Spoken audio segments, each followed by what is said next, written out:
What is up, guys? Kurotake here, and today we're here with something a little bit different.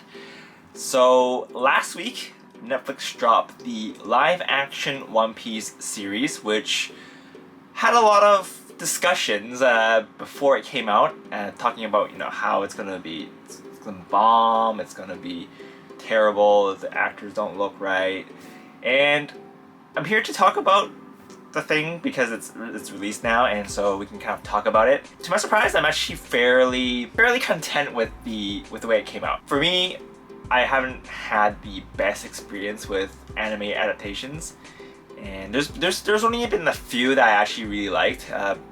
Being the Rurouni Kenshin movies, they were all pretty good. I kind of like the live action Death Note movie, the original one, not the Netflix one, and not the TV show that came out after, like the Japanese one. So let's talk about what the live action One Piece gets right and what it gets wrong, and what I'm looking forward to doing. So first up, I think the sets for the movie and the fight choreography is done pretty well for what they can do in a live action setting. The sets look pretty good.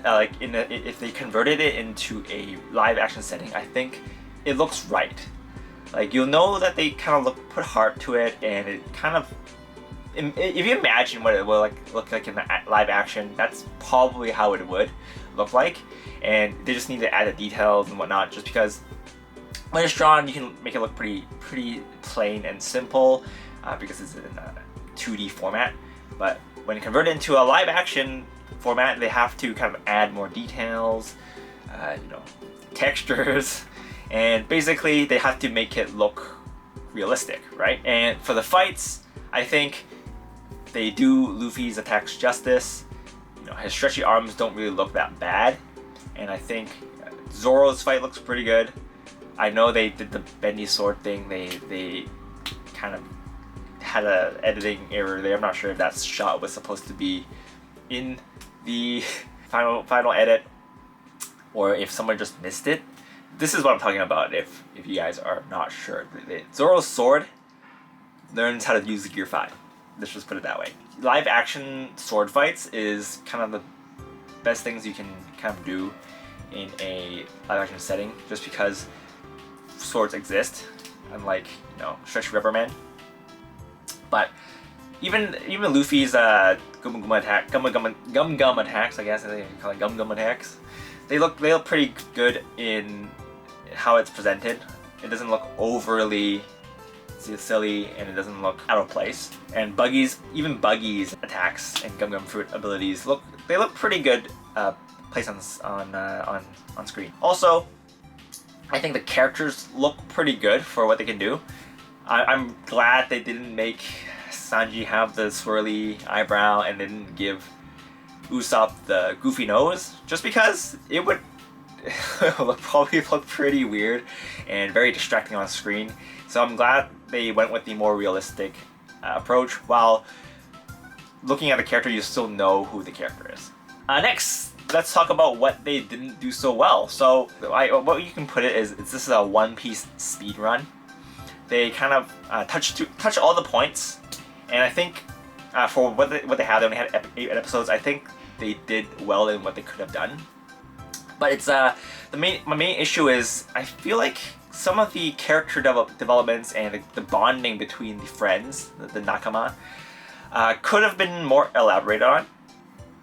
I know there's lots of time constraints and whatnot, but it feels like they could have made the bonding a little bit more. It was just like Zoro become Luffy's right-hand man just because they needed to get him there. I think they could have fleshed it out a little bit, just because the speech that Zoro gives Luffy is supposed to be super impactful.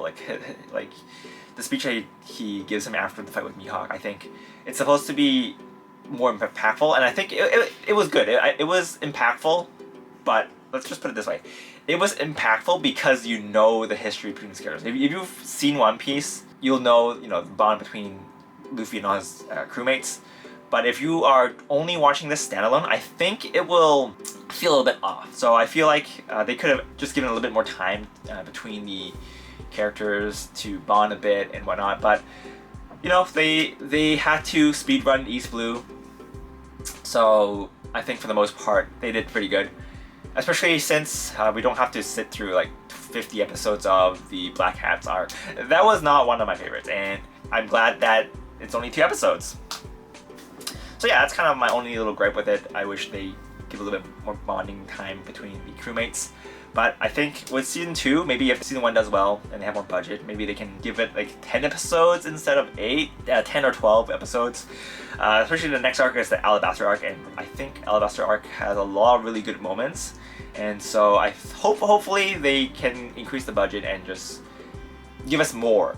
Give us more of what they did in season 1, except a little bit more bonding. Speaking of which, I am a little bit worried about how they are going to introduce some of the characters later on.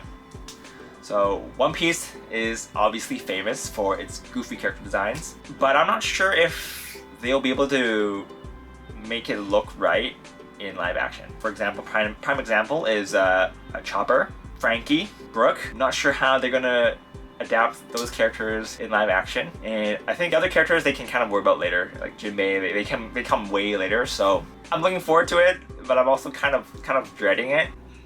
Alright, quick edit. I know Arlong is in season 1, and I forgot to mention him. He's actually one of the things I didn't really like about the designs from season 1. It's one of the things I didn't like. I think moving forward, hopefully for season 2, when they introduce the other goofy looking characters, they don't take the same route as what they did with Arlong.